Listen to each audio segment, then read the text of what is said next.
আমার সংক্ষিপ্ত কথা হলো, আমি 2015 সালে জানুয়ারিতে আমি প্রথম নির্বাচিত হই।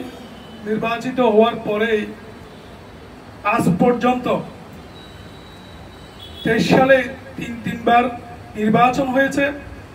তিনবার নির্বাচনে আপনারা জানেন, নির্বাচন এমন একটা জিনিস যেটা সকলে বিবেচনা করে একজনকে নির্বাচিত করেন।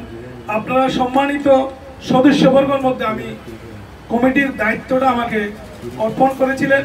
ঠিক সেই দায়িত্বে আসার পরে আমার কিছু পরাজিত সদস্যরা আজ 9টা বছর আমাকে প্রত্যেকটা জায়গায় প্রতিবন্ধকতা সৃষ্টি করেছেন, যার কারণে আমি এই পর্যন্ত আনতে পেরেছি। হয়তো এখানে আমার আরো প্রচেষ্টা ছিল, আমাকে সব জায়গায় প্রতিবন্ধকতা করার কারণে আমি আপাতত এই পর্যন্ত এসে আপনাদের সম্মান রক্ষা করেছি।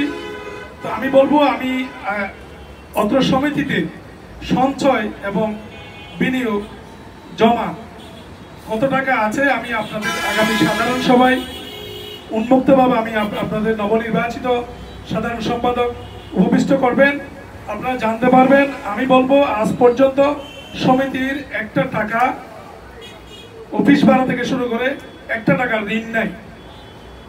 আজ পর্যন্ত সমান আছে, সমিতি সুন্দরভাবে রয়েছে। আমার দুঃখের একটা বিষয় আমি আপনাদের আজকে বলে যাই, আমি হয়তো আর সুযোগ পাবো না। 2015 সালে নির্বাচন যখন হয়, 85 জন সদস্যদের মধ্যে নির্বাচন হয়। 85 জন সদস্যদের মধ্যে নির্বাচন হয়। পরে 18 সালে একটা 136 জনের নির্বাচন হয়।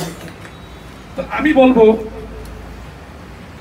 তিনবার নির্বাচনের আগে একটা পরাজয় শক্তি বারবার একটা প্রতিবন্ধকতা করে আসছেন, এটা হয়তো আপনারা ক্লিয়ার ভাবে জানেন।